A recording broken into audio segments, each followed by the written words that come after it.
ফের বলিউডের হিম্যান ধর্মেন্দ্র মৃত্যু নিয়ে গুঞ্জন এবং সেই গুঞ্জনে কার্যত ঘৃতাহুতি বলা যেতে পারে করণ জোহরের একটি ইনস্টা পোস্টে। করণ জোহর লিখেছেন, একটি যুগের অবসান, একজন তাবড় মেগাস্টার, মূলধারা সিনেমায় একজন নায়কের মূর্ত প্রতীক, অসাধারণ সুদর্শন এবং পর্দার তারক কালজয়ী উপস্থিতি। তিনি ভারতীয় সিনেমার একজন প্রকৃত কিংবদন্তি ছিলেন এবং থাকবেন।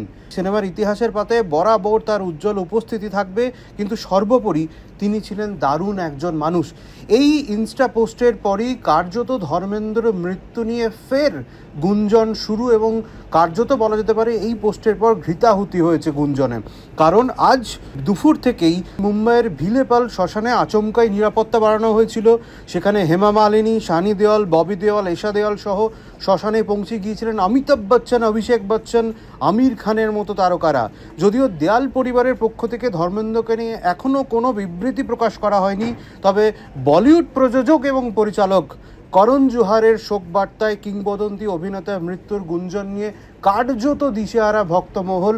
যেহেতু কিছুদিন আগে, প্রায় 7 দিন আগে ধর্মেন্দ্রর মৃত্যু নিয়ে প্রবল গুঞ্জন ছড়িয়েছিল, সেখানে মিডিয়াতে বারংবার এই খবর প্রকাশ করার পর পরিবারের পক্ষ থেকে যাতে এইরকম ভুয়ো খবর না ছড়ানো হয় সেদিকে বারবার বিবৃতি দেওয়া হয়েছিল। তারপর আজকের এই ঘটনা কিন্তু একদম চরম বিভ্রান্তি পর্যায়ে পৌঁছে গিয়েছে এবং করণ জোহরের পোস্টের পর কিন্তু সেই যে ধর্মেন্দ্রর মৃত্যু, সেই গুঞ্জনে কিন্তু কার্যত ঘৃতাহুতি।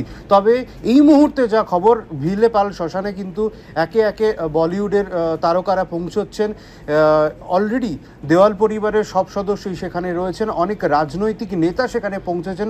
যদিও এখনও পর্যন্ত ধর্মেন্দ্র পরিবারের পক্ষ থেকে কোনো রকম কোনো মৃত্যু সংবাদের কথা জানানো হয়নি।